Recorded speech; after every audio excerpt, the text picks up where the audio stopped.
ನೋಡಿದ್ಯಾ ಅರ್ಪಿತಾ, ಎಲ್ಲ ನಾವು ಅಂದ್ಕೊಂಡಾಗೆ ನಡೀತಾ ಇದೆ. ಸೂರ್ಯ ಯಾವ ಫೈಲ್ಗೆ ಸೈನ್ ಮಾಡಬಾರ್ದಾಗಿತ್ತೋ ಆ ಫೈಲ್ಗೆ ಸೈನ್ ಮಾಡಿದ್ದಾನೆ, ಯಾವ ಫೈಲ್ಗೆ ಸೈನ್ ಮಾಡಬೇಕಾಗಿತ್ತೋ ಅದಕ್ಕೆ ಮಾಡಿಲ್ಲ.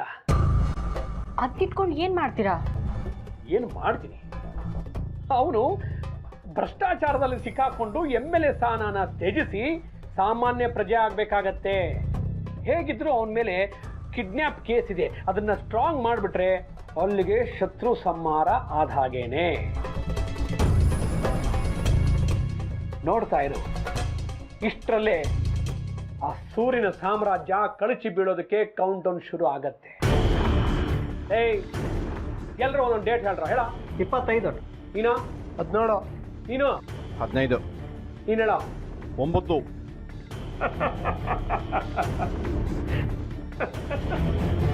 25, 17, 15, 9 ಬಹಳ ಹತ್ತಿರವಾಗಿದೆ. 9 ಅಂದ್ರೆ ಸೂರ್ಯನಿಗೆ 7:30 ಶುರು ಆಗತ್ತೆ. ಅಂದ್ರೆ ಸೂರ್ಯ 9ನೇ ತಾರೀಕು ಒಳಗೆ ರಾಜೀನಾಮೆ ಕೊಡಬೇಕಾಗಿ ಬರುತ್ತೆ. ಅದು ಹೇಗೆ ಅಷ್ಟು ಖಡಾಖಂಡಿತವಾಗಿ 9 ಒಳಗಡೆ ರಾಜೀನಾಮೆ ಕೊಡ್ತಾನೆ ಸೂರ್ಯ ಅಂತ ಹೇಳ್ತಿದ್ದೀರಾ? ಅಲ್ಲಿವರೆಗೂ ಕಾದ್ ನೋಡು, ನಿನಗೆ ಗೊತ್ತಾಗತ್ತೆ.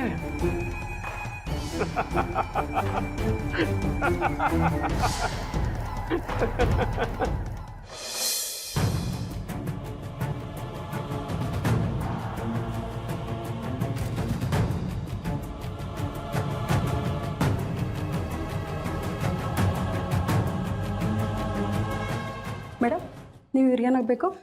ನಾನು ಅವ್ರ ಅತ್ತೆ. ನೀವು? ನಾನು ಅವ್ರ ಮಗಳು. ಸರಿ, ಹಾಗಾದರೆ ಬನ್ನಿ ನನ್ನ ಜೊತೆ. ಚಕ್ರಿಯವರೇ, ನೀವು ಬನ್ನಿ.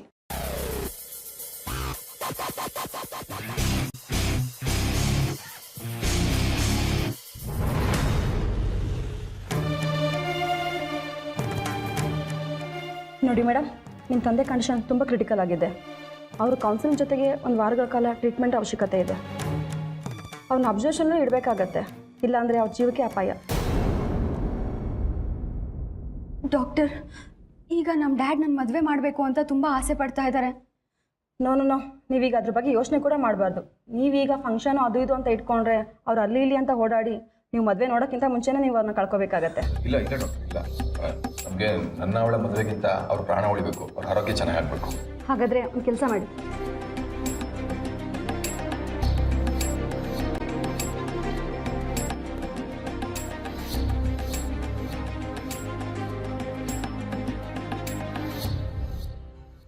ಈಗಲೇ ಹಾಸ್ಪಿಟಲ್ ಶಿಫ್ಟ್ ಮಾಡಿ, ನಾನು ಇವತ್ತಿಂದ ಟ್ರೀಟ್ಮೆಂಟ್ ಶುರು ಮಾಡ್ತೀನಿ. Okay doctor.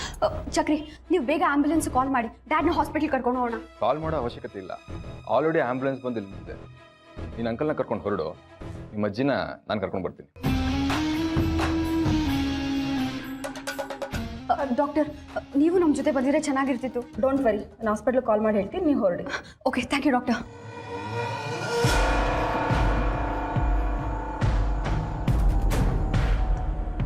ಡ್ಯಾಡ್, ಬನ್ನಿ ಡ್ಯಾಡ್, ಬೇಗ ಹಾಸ್ಪಿಟ್ಲಿಗೆ ಹೋಗೋಣ. ಹಾಸ್ಪಿಟ್ಲ್ಗೆ ಅಂತ ನನಗೇನು ಆಗಿಲ್ಲ ಜಾಸ್. ಹೌದು ಕಣಮ್ಮ, ಹಾಸ್ಪಿಟ್ಲಿಗೆ ಹೋದ್ರೆ ಒಂದಲ್ಲ ಒಂದು ಹೇಳ್ತಾರೆ. ಏನು ಅಜ್ಜಿ, ನೀವು ಸ್ವಲ್ಪ ಸುಮ್ಮನೆ ಇರಿ ಅಜ್ಜಿ. ಡ್ಯಾಡ್ ಪ್ಲೀಸ್ ಡ್ಯಾಡ್, ಬನ್ನಿ ನೀವೀಗ, ಬನ್ನಿ ಎದ್ದೇಳಿ, ಬನ್ನಿ. ಅಲ್ಲಮ್ಮ, ಹಾಸ್ಪಿಟ್ಲಿಗೆ ಹೋಗುವಂಥದ್ದೇನು ಡ್ಯಾಡ್ ಬನ್ನಿ.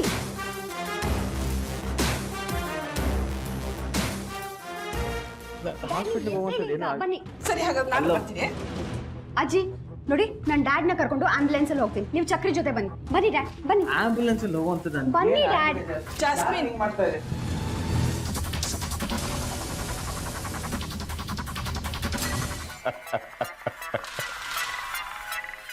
ಬಣ್ಣ ಹಚ್ಕೊಂಡು ಆ್ಯಕ್ಟ್ ಮಾಡೋದ್ರಲ್ಲಿ ನಾನೇ ಕಿಂಗ್ ಅಂದ್ಕೊಂಡಿದ್ದೀನಿ.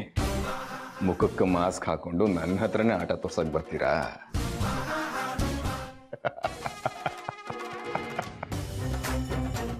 ಈ ಚಕ್ರಿ ಯಾವತ್ತಿದ್ರೂ ಚಕ್ರವರ್ತಿನೇ ಹೊರತು ಸೇನಾಧಿಪತಿನೋ ಮಂತ್ರಿನೋ ಅಲ್ಲ. ಆಟ ಇವಾಗ ಕಿಕ್ ಕೊಡಕ್ಕೆ ಶುರು ಮಾಡಿದೆ. ಸರ್, ನೀವು ಹೇಳಿದಾಗೆ ಚಿದಂಬರಂ ಬಗ್ಗೆ ಎಲ್ಲ ತನಿಖೆ ಮಾಡಿದ್ದೆ ಸರ್. ತಗೊಳ್ಳಿ, ಅದರ ಎಲ್ಲ ಡೀಟೇಲ್ಸ್ ಇದರಲ್ಲಿದೆ. ನೀವೇನು ಹೊರಡಿ, ಫೋನ್ ಮಾಡಿದಾಗ ಸ್ಟೇಷನ್ ಹತ್ರ ಬನ್ನಿ.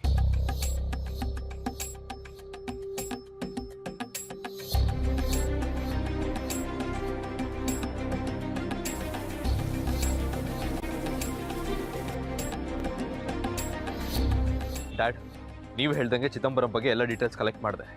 ಅವ್ನು ಇಂಡಿಯಾಗೆ ಬರಲಿಲ್ಲ, ಮಲೇಷ್ಯಾದಲ್ಲೇ ಇದ್ದಾನೆ. ಇಲ್ಲ ಆರ್ಯ, ನೀನು ಸರಿಯಾಗಿ ತಿಳ್ಕೊಳ್ಳದೆ ಮಾತಾಡ್ತಿದ್ಯಾ.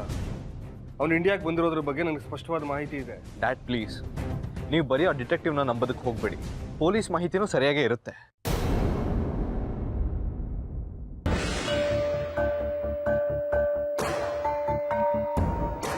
ಸೂರ್ಯವ್ರೆ, ಯಾಕೆ ಒಂಥರ ಇದ್ದೀರಾ?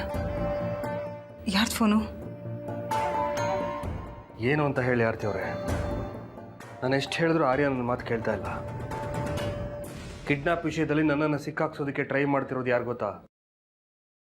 ಆ ಚಿದಂಬರಂ. ಅದನ್ನು ಹೇಳಿದ್ರೆ ಆರ್ಯ ನಂಬ್ತಾನೆ ಇಲ್ಲ. ಅವನು ಇಂಡಿಯಾದಲ್ಲೇ ಇಲ್ಲ ಅಂತ ಹೇಳ್ತಿದ್ದ. ಆರ್ಯ ಯಾಕೆ ಹೀಗೆ ಮಾಡ್ತಾ ಇದ್ದಾನೆ? ಅವನದೇನೋ ತಪ್ಪಿಲ್ಲ ಬಿಡಿ. ಅವನಿಗೆ ಸಿಕ್ಕಿರೋ ಮಾಹಿತಿ ಪ್ರಕಾರ ಅವ್ನು ರಿಯಾಕ್ಟ್ ಮಾಡ್ತಿದ್ದಾನೆ. ಆ ದಿನ ರಾಜಕೀಯಕ್ಕೆ ಕರ್ಕೊಂಡು ಬಂದಿದ್ದು ಇದೇ ಚಿದಂಬರಂ. ಅವನ ಜೊತೆ ಸೇರ್ಕೊಂಡು ನನ್ನ ವಿರುದ್ಧ ನಿಂತಿದ್ದಾನೆ ಆದಿ. ನನ್ನ ರಾಜಕೀಯ ಜೀವನನ ಸರ್ವನಾಶ ಮಾಡಬೇಕು ಅಂತಿದ್ದಾನೆ. ನೋ, ಇವ್ರ ಮಾತನ್ನ ನಂಬೇಡಮ್ಮ ನೀನು. ಬರೀ ಸುಳ್ಳು ಹೇಳ್ತಾರೆ. ನಿಂಗೆ ಇನ್ನೊಂದು ವಿಷಯ ಗೊತ್ತಾ? ನನ್ನ ಹಿಂದೆ ಹುಡುಗರು ಬಿಟ್ಟಿದ್ದಾರೆ. ನಾನು ಎಲ್ಲಿ ಹೋಗ್ತೀನಿ, ಏನ್ ಮಾಡ್ತೀನಿ ಅಂತ ತಿಳ್ಕೊಳ್ಳೋದಿಕ್ಕೆ. ಅಧಿಕಾರದ ಆಸೆಗೆ ಯಾಕೆ ರೀತಿ ಸುಳ್ಳು ಹೇಳ್ತೀರಾ? ಅಧಿಕಾರದ ಆಸೆ ಇರೋದು ನನಗಲ್ಲ ಕಣೋ, ನಿನಗೆ. ಅದಕ್ಕೆ ಆ ಚಿದಂಬರಂ ಜೊತೆ ಸೇರ್ಕೊಂಡು ನನ್ನ ವಿರುದ್ಧ ಸಂಚು ಮಾಡ್ತಿದ್ಯಾ ನೀನು. ಬಾಯ್ ಬಂದಾಗೆಲ್ಲ ಮಾತಾಡ್ಬೇಡಿ ನೀವು. ನಾನು ಚಿದಂಬರಂ ಕಂಪೇರ್ ಮಾಡ್ತಿರಲ್ಲ. ನನಗೆ ಅವನಿಗೆ ಯಾವ ರೀತಿ ಸಂಪರ್ಕ ಇಲ್ಲ. ಹಾಗಾದ್ರೆ ನಿನಗೆ ರಾಜಕೀಯದಲ್ಲಿ ಸಪೋರ್ಟ್ ಮಾಡ್ತಿರೋದು ಯಾರು? ನೀನ್ ಇಷ್ಟೆಲ್ಲ ಹಾರಾಡ್ತಿದ್ಯಲ್ಲ, ಅದಕ್ಕೆ ಸಪೋರ್ಟ್ ಮಾಡ್ತಿರೋದು ಯಾರು? ಯಾರು ಅಂದ್ರೆ ನನ್ನ ರಾಜಕೀಯ ಗುರುಗಳು. ಅದನ್ನೇ ಹೇಳ್ತಾ ಇರೋದು ಚಿದಂಬರಂ ಅಂತ.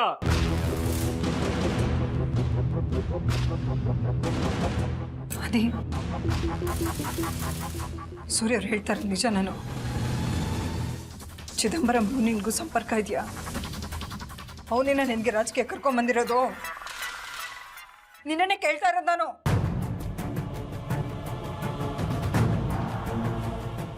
ಏನ್ ಮಾತು ಅಂತ ಕೇಳ್ತೀಯಮ್ಮ? ಒಂದು ವೇಳೆ ನೀನ್ ಕಂಡ ಅನ್ಸ್ಕೊಂಡಿರೋ ವ್ಯಕ್ತಿನ ಕ್ಷಮಿಸ್ತೀನ ಹೊತ್ತು ಆ ಚಿದಂಬರಂ ಅನ್ನೋ ನಮ್ಮ ಕರಂನಲ್ಲ. ಅಂದ್ರೆ ಸೂರ್ಯ ಅವ್ರು ಹೇಳ್ತಾರ ಸುಳ್ಳ? ಅವ್ರು ಯಾವತ್ತೂ ಸುಳ್ಳು ಹೇಳಕ್ ಸಾಧ್ಯನೇ ಇಲ್ಲ. ನಿನ್ ಮಗನ ಮೇಲೆ ನಿನಗೆ ನಂಬಿಕೆ ಇಲ್ವಮ್ಮ?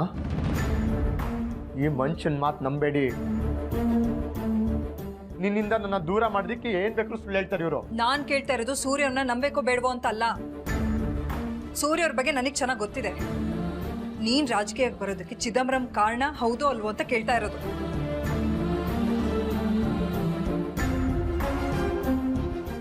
ನಿನ್ನೆ ಕೇಳ್ತಾ ಇರೋದು. ನಿನ್ ಮೇಲೆ ಆಣೆ ಮಾಡಿ ಹೇಳ್ತಾ ಇದೀನಮ್ಮ, ನನಗೂ ಆ ಚಿದಂಬರಂಗೂ ಯಾವುದೇ ರೀತಿ ಸಂಪರ್ಕ ಇಲ್ಲ. ಒಂದ್ ವೇಳೆ ಆ ಚಿದಂಬರಂ ಜೊತೆ ಕೈ ಜೋಡ್ತೀನಿ ಅನ್ನೋ ಸುದ್ದಿ ಬಂದ್ರೆ ದಯವಿಟ್ಟು ಅದನ್ನ ನಂಬಕ್ ಹೋಗ್ಬೇಡ. ಅಕಸ್ಮಾತ್ ಆ ಚಿದಂಬರಂದು ಕೊಲೆ ಆಯ್ತು ಅಂತ ಸುದ್ದಿ ಬಂದ್ರೆ ಅದು ಖಂಡಿತವಾಗ್ಲೂ ನನ್ನ ಕೈಯಿಂದನೇ ಅಂತ ನಂಬು. ಅದನ್ನ ಬಿಟ್ಟು ನನ್ನ ವಿರೋಧಿಗಳು ಅಪ್ಸೋ ಗಾಳಿ ಸುದ್ದಿನೆಲ್ಲ ನಂಬಿ ನೀನು ಹೊಟ್ಟೆಲಿ ಹುಟ್ಟಿರೋ ಮಗನ ಮೇಲೆ ಸಂದೇಹ ಪಡ್ಬೇಡ.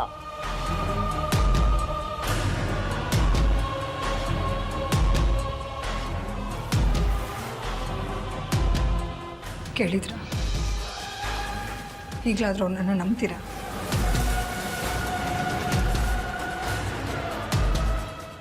ಯಾರನ್ನ ನಂಬಬೇಕು, ಯಾರನ್ನ ನಂಬಾರ್ದು ಅನ್ನೋ ಗೊಂದಲಕ್ಕೆ ಬಿದ್ದುಬಿಟ್ಟಿದ್ದೀನಿ ನಾನು. ಆದರೆ ಒಂದಂತೂ ಸತ್ಯ, ಆ ದಿನ ನಾನು ನಂಬಲ್ಲ. ಆದರೆ ಅವನ ಮಾತನ್ನ ಸತ್ಯ ಅಂತ ನಂಬೋ ಅವನ ತಾಯಿನ ನಂಬ್ತೀನಿ.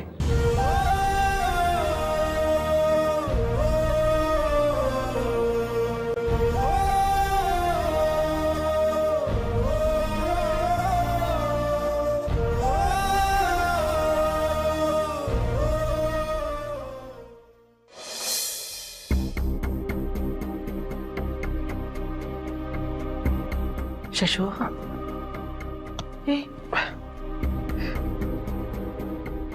ಎಲ್ಲ ನಿನ್ನಿಂದಾನೇ ಆಗಿದ್ದು.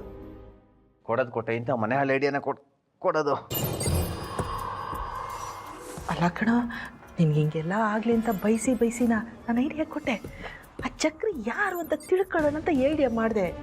ಅವನು ನಮ್ಮ ಬಾಣನ ನಮಗೆ ತಿರುಗಿಸ್ತಾನೆ ಅಂತ ನನಗೇನೋ ಗೊತ್ತು. ನನ್ನ ಯಾಕೋ ಬೈತೀಯಾ? ಬೇರೆ ಏನು ಹೊಳಿಲ್ವಾ? ಹುಷಾರಿಲ್ಲ ಅಂತ ಏನಕ್ಕೆ ಐಡಿಯಾ ಕೊಡ್ಬೇಕಾಯ್ತು? ಆಸ್ಪತ್ರೆಲಿ ಬಿದ್ದು ಒದ್ದಾಡ್ನ ಯಾರು ನಡೀತಾರೆ? ಜಾಸ್ಮಿನ್ ನೋಡಿದ್ರೆ ಚಕ್ರಿ ಹೇಳಿದೆ ವೇದವಾಕ್ಯ ಅನ್ನಂಗೆ ಆಡ್ತಾಳೆ. ಈ ಡಾಕ್ಟ್ರು ಆ ಚಕ್ರಿ ಜೊತೆ ಸೇರಿಕೊಂಡು ಇಲ್ದಿರೋ ಕಾಯಿಲೆ ಎಲ್ಲ ಇದೆ ಅಂತ ಹೇಳಿ ಅದು ಇದು. ಶಶು, ಯೋಚನೆ ಮಾಡಬೇಡ ಕಣೋ, ಅದಕ್ಕೆ ಬೇರೆ ಐಡಿಯಾನೇ ಮಾಡ್ತೀನಿ ನಾನು. ಬೇಡ ಬೇಡ, ನೀನು ಯಾವ ಐಡಿಯಾನು ಕೊಡಬೇಡ. ನೀನು ಐಡಿಯಾ ಕೊಡೋದು ಆ ಚಕ್ರಿಗೆ ಅದು ಗೊತ್ತಾಗೋದು, ಅವನು ಅದಕ್ಕೆ ಇನ್ನೇನೋ ಮಾಡೋದು, ಕೊನೆಗೆ ಇಲ್ಲಿ ಬಿದ್ದು ಒದ್ದಾಡೋದು ನಾನು. ಅದಾಗಲ್ಲ. ಯಾವ ಐಡಿಯಾನು ಮಾಡಬೇಡ. ಏನು ಹೇಳಕ್ ಬಿಡಲ್ವನು?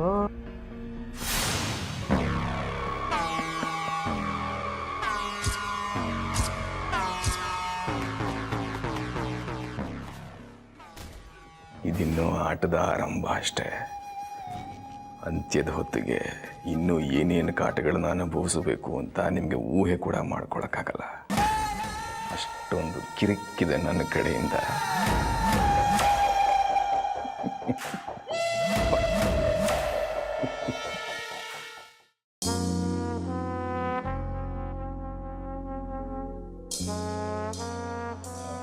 ಜಾಸ್, ಒಂದು 5 ನಿಮಿಷ ಆಚೆ ಹೋಗಿ ಬರ್ತೀನಿ. ಚಕ್ರಿ ಪ್ಲೀಸ್, ನೀವೆಲ್ಲೂ ಹೋಗಬೇಡಿ, ನನಗೆ ತುಂಬ ಬೇಜಾರಾಗುತ್ತೆ. ಅದು ಅಲ್ಲದೆ ಅನನ್ಯ ಬೇರೆ ನನ್ನ ಜೊತೆ ಇಲ್ಲ. ಅವಳು ಇದ್ದಿದ್ರೆ ನನ್ನ ಜೊತೆ ಇರ್ತಿದ್ಲು. ಅಲ್ಲ ಜಾಸ್, ನಾನು ಹೋಗ್ತಿರೋದು ಅಂಕಲ್ದು ಸ್ಕ್ಯಾನಿಂಗ್ ರಿಪೋರ್ಟ್ ತರೋದಕ್ಕೆ. ಬೇಗ ಹೋಗಿ ಬೇಗ ಬಂದ್ಬಿಡ್ತೀನಿ. ಓಕೆ?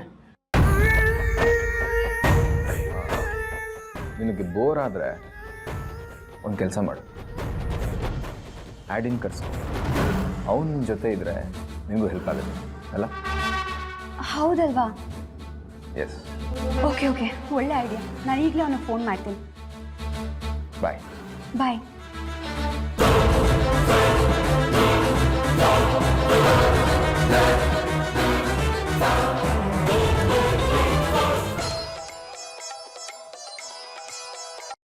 ಹಾಯ್ ಜಾಸ್, how are you?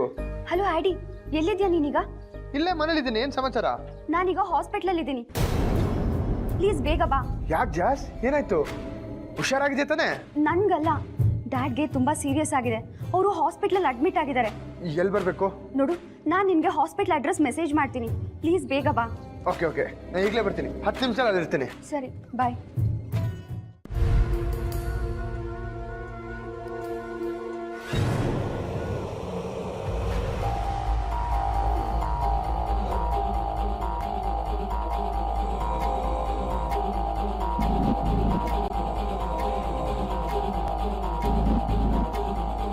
Sir please ನನ್ನ ಕಾಪಾಡಿ ಸರ್.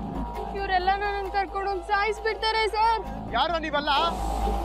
ಮನೇಲಿ ಹೇಳ್ಬಿಟ್ಟು ಬಂದಿದ್ದೀರಾ?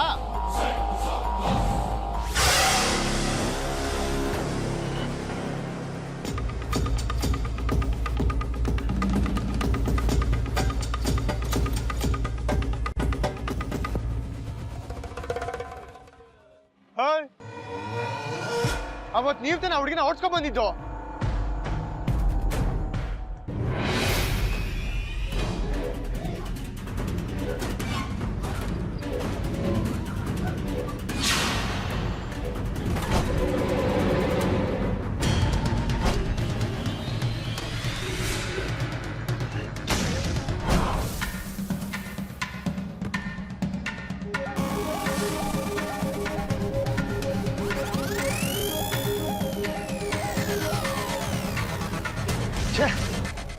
ಬಡ್ಡಿ ಮಕ್ಕಳು ಮಿಸ್ ಆಗೋದ್ರು. ಹಲೋ ಹಲೋ, ಹೇಳೋ, ಏನು ವಿಷಯ? ಅಣ್ಣ, ಒಂದು ಎಡವಟ್ಟು ಆಗೋಗ್ಬಿಟ್ಟೈತಣ್ಣ. ಯಾಕೋ, ಏನಾಯ್ತು? ಅದು ನಮ್ಮನ್ನ ಫಾಲೋ ಮಾಡ್ತಾ ಇದ್ದಾನಣ್ಣ. ಇವಾಗ ನೀವು ಎಲ್ಲಿದ್ದೀರೋ? ನಾವು ಇಲ್ಲೇ ಟೀ ಅಂಗಡಿ ಹತ್ರ ಬಚ್ಚಿಕೊಂಡಿದ್ದೀವಣ್ಣ. ಅವನು ಆದಿ ನಮ್ಮನ್ನ ಹುಡುಕ್ತಾ ಇದ್ದಾನಣ್ಣ. ಸರಿ, ನೀವು ಅಲ್ಲೇ ಇರಿ. ನನಗೆ ಆದಿನ ಫೋನ್ ಮಾಡಿ ಕರ್ಸ್ಕೊತೀನಿ.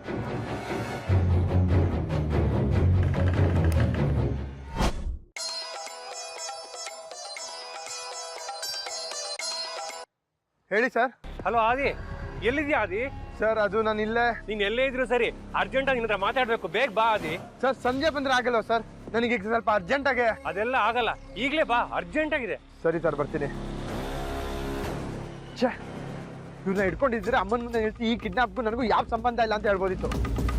ತಪ್ಪಿಸ್ಕೊಂಡ್ಬಿಟ್ರಲ್ಲ. ಇವ್ರು ಬೇರೆ ಇಂಥ ಟೈಮಲ್ಲೇ ಫೋನ್ ಮಾಡ್ಬೇಕಾ? ಅಯ್ಯೋ ಏನು ಕೇಳ್ತೀಯ ಬಿಡು, ಈ ಮನೆ ಪರಿಸ್ಥಿತಿ ಫಜೀತಿ ಆಗೋಗ್ಬಿಟ್ಟಿದೆ. ಒಂದು ಕಡೆ ಸೂರ್ಯ ಹುಡುಗಿನ ಕಿಡ್ನ್ಯಾಪ್ ಮಾಡಿದಾನಂತ ಗುಲ್ಲೆದ್ದು ಬಿಟ್ಟಿದೆ. ಅದೊಂದು ದೊಡ್ಡ ತಲೆನೋವು. ಅದ್ರ ಜೊತೆಗೆ ಅವ್ರ ದೊಡ್ಡ ಮಗ ಇದ್ದಾನಲ್ಲ ಆದಿತ್ಯ,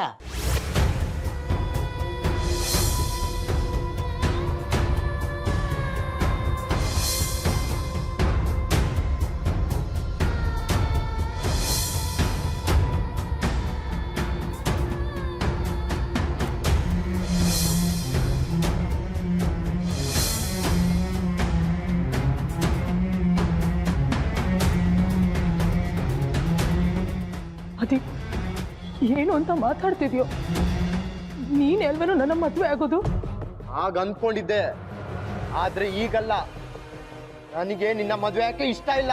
ನನಗೆ ನಿನ್ನ ಮದುವೆ ಯಾಕೆ ಇಷ್ಟ ಇಲ್ಲ. ನನಗೆ ನಿನ್ನ ಮದುವೆ ಯಾಕೆ ಇಷ್ಟ ಇಲ್ಲ. ಅವನ ಕಾಟ ಬೇರೆ. ಆದಿತ್ಯ ಸೂರ್ಯನ ಮಗನ ಬೇರೆಯವನ ಮಗನ? ಯಾಕೆ ಹೇಳ್ತೀನಿ ಅಂದರೆ, ಆ ಸೂರ್ಯನ ನೋಡಿದ್ರೆ ದೊಡ್ಡ ಮಗ ಗೂಳಿ ನುಗ್ಗುದಂಗೆ ನುಗ್ಗುತ್ತಾನೆ. ಮುದುಕಿ, ಅವನು ಯಾರಾದ್ರೆ ನನಗೇನೆ? ಮೊದಲು ನೀನಲ್ಲಿ ಹೋಗಿದ್ದ ಕೆಲಸ ಏನಾಯ್ತು ಅಂತ ಹೇಳು. ಕತೆ ಪುರಾಣ ಎಲ್ಲ ನನ್ನ ಹತ್ರ ತರಬೇಡ. ನಾನು ಹೇಳೋಷ್ಟು ಹೇಳಿದೆ, ಕೂಗಾಡ್ದೆ, ಜಗಳನೂ ಮಾಡಿದೆ. ನಿಶ್ಚಿತಾರ್ಥ ಮಾಡ್ತೀವಿ, ಮದುವೆ ಮಾಡ್ತೀವಿ ಅಂತ ಹೇಳ್ತಾರೆ ವಿನಃ ಯಾವಾಗ ಅಂತ ಹೇಳಲ್ಲ. ಆ ಪೊಲೀಸಪ್ಪ ನಿಶ್ಚಿತಾರ್ಥನೂ ಬೇಡ ಮದುವೆನೂ ಬೇಡ ಅಂತ ಇದ್ದಾನಲ್ಲ. ಅವನು ಬೇಡ ಅಂತಾನೆ ಅಂತ ನೀವು ಸುಮ್ಮನೆ ಕೂತ್ಕೊಂಡಿದ್ದೀರಾ? ನೋಡು, ಅವನು ಒಪ್ಪದೆ ಇದ್ರೂ ಸರಿ, ಆರ್ತಿ ಸೂರ್ಯ ಒಪ್ಪ ಹಾಗೆ ಮಾಡೋ ಜವಾಬ್ದಾರಿ ನಿಮ್ಮಿಬ್ರದು. ಅದನ್ನ ಆಗಲೇ ಮಾಡಿದ್ದಾಯ್ತು. ನೀನು ಇಬ್ಬರನ್ನ ಕಳಿಸಿದ್ದಲ್ಲ, ಅವರಿಬ್ಬರ ಹತ್ರನೂ ಸೂರ್ಯ ಆರ್ತಿ ಮದುವೆ ಮಾಡ್ತೀವಿ ಅಂತ ಒಪ್ಕೊಂಡಿದ್ದಾರೆ. ಅದ್ರ ಜೊತೆಗೆ ಆರ್ಯ ಸ್ವಾತಿ ನಿಲ್ಸ್ಕೊಂಡು ಫೋಟೋನು ತೆಗೆಸಿದ್ದಾರೆ. Good, very good. ಒಳ್ಳೆ ಕೆಲಸನೇ ಮಾಡಿದ್ಯಾ.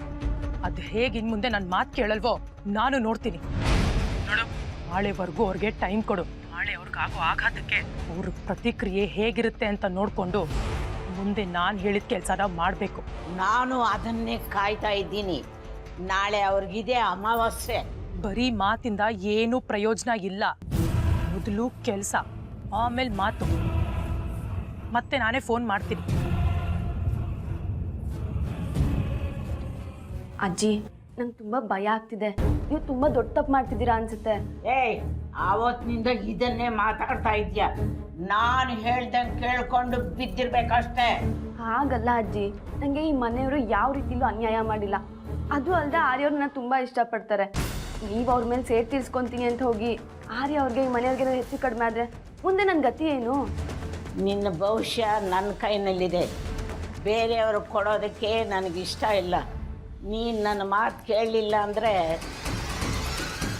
ನಿನ್ನ ಭವಿಷ್ಯ ಇಲ್ಲ ಅನಿಸ್ಬಿಡ್ತೀನಿ.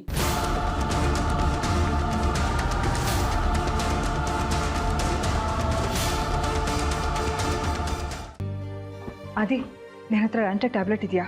ನನ್ನ ಹತ್ರ ಯಾಕಮ್ಮ ಇರುತ್ತೆ? ನನ್ನ ಹತ್ರ ಇಲ್ಲ. ಸರಿ ಬಿಡು, ಆರ್ಯನ ಹತ್ರ ಕೇಳಿ. ಇವ್ರಿಗೆ ಎಷ್ಟು ಸರಿ ಹೇಳಿದ್ದೀನಿ ಹಾಸ್ಪಿಟಲ್ ಹೋಗ್ಬನ್ನಿ ಅಂತ. ನನ್ನ ಮಾತೇ ಕೇಳಲ್ಲ ಅವ್ರು. ನಿನ್ನ ಮಾತು ಅವ್ರು ಕೇಳಂಗಿದ್ದಿದ್ರೆ ನಾನು ಯಾಕೆ ಇಷ್ಟು ಕಷ್ಟಪಡಬೇಕಾಗಿತ್ತು? ವಿಷಯನ ಎಲ್ಲೆಲ್ಲೋ ತೊಗೊಂಡು ಹೋಗ್ಬೇಡ. ಯೋಚನೆ ಮಾಡೋ ರೀತಿನ ಫಸ್ಟ್ ಸರಿ ಮಾಡ್ಕೊ ನೀನು. ತಲಹರಟೆ.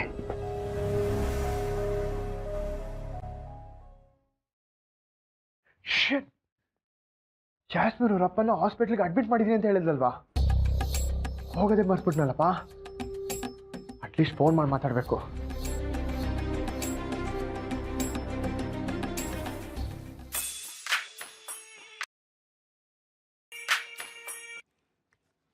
ಹೇಳಪ್ಪ ಮಹಾರಾಜ, ಇವಾಗ ನಿನ್ ತಂಗಿ ನೆನಪಾದ್ಲಾ? ಬೆಳಿಗ್ಗೆ ಫೋನ್ ಮಾಡಿ ಹಾಸ್ಪಿಟ್ಲಿಗೆ ಬಾ ಅಂದ್ರೆ ಬರಲೇ ಇಲ್ಲ. ಸಾರಿ ಜಾಸ್, ಅದು ಯಾವುದೋ ಕೆಲಸದ ಒತ್ತಡದ ಮೇಲೆ ಮರ್ತ್ಬಿಟ್ಟೆ. ಹೌದೌದು, ಅಲ್ಲಿ ನಮ್ಮ ಅಪ್ಪಂಗೆ ಸೀರಿಯಸ್ ಆಗಿದೆ ಬಾ ಅಂತ ಫೋನ್ ಮಾಡಿದ್ರೆ ಬರಲೇ ಇಲ್ಲ ನೀನು. ಅದು ಹಾಗಲ್ಲ ಜಾಸ್.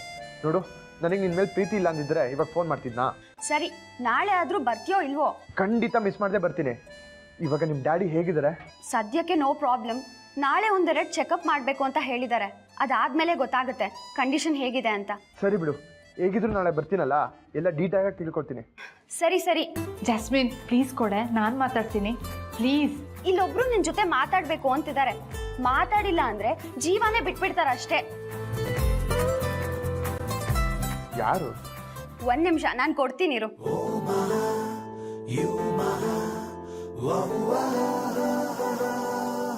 ಹಲೋ, ನಾನು ಅನನ್ಯ. ಗೊತ್ತಾಯ್ತು, ಹೇಳು. ಯಾಕೆ ನೀವು ಆಸ್ಪತ್ರೆಗೆ ಬಂದಿಲ್ಲ? ನೀವು ಬರ್ತೀರಿ ಅಂತ ನಾನು ಕಾಯ್ತಾ ಇದ್ದೆ ಗೊತ್ತಾ. ನಾನು ಹಾಸ್ಪಿಟ್ಲಿಗೆ ಬರ್ತಿದ್ದು ಪೇಷಂಟ್ನ ನೋಡೋಕ್ಕೆ, ನಿನ್ನನ್ನು ನೋಡೋಕ್ಕಲ್ಲ. ಅದು ಅಲ್ಲದೆ ನೀ ಕಾಯಬೇಕಾಗಿದ್ದು ಹಾಸ್ಪಿಟ್ಲಲ್ಲ, ಪಾರ್ಕ್ನಲ್ಲೋ ಇಲ್ಲ ಕಾಫಿ ಡೇಲೋ. ನನಗೆ ಅಲ್ಲೇ ಕಾಯಬೇಕು ಅಂತ ಆಸೆ ಇದೆ. ನಾನಲ್ಲಿ ಕಾದ್ರೆ ನೀವು ಬರ್ತಿರೋ ಇಲ್ವೋ ಅಂತ. ಇಷ್ಟು ದಿನ ಬರ್ತಿರಲಿಲ್ಲ ನಿಜ, ಆದರೆ ಇನ್ನು ಮುಂದೆ ಬರ್ತೀನಲ್ಲ, ಕಾಯ್ಬೇಕಪ್ಪ. ಸರಿ, ನಾಳೆ ಕಾದು ನೋಡ್ತೀನಿ, ಬರ್ತಿರೋ ಇಲ್ವೋ ಅಂತ ಗೊತ್ತಾಗತ್ತೆ. ಸರಿ, ನೋಡೋಣ ಎಷ್ಟೊತ್ತು ಕಾಯ್ತೀಯಾ ಅಂತ. ಹೌದು, ಚಕ್ರಿ ಇಲ್ವಾ? ಹಾಂ ಇದ್ದಾರೆ, ಕೊಡ್ತೀನಿ, ಒಂದು ನಿಮಿಷ. ಅಣ್ಣ, ಅವರು ನಿಮ್ಮ ಹತ್ರ ಮಾತಾಡ್ಬೇಕಂತೆ.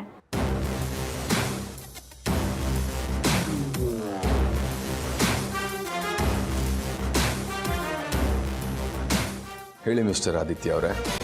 ಮಿಸ್ಟರ್ ಅಂತ ರೆಸ್ಪೆಕ್ಟ್ ಕೊಡೋ ಅವಶ್ಯಕತೆ ಇಲ್ಲ.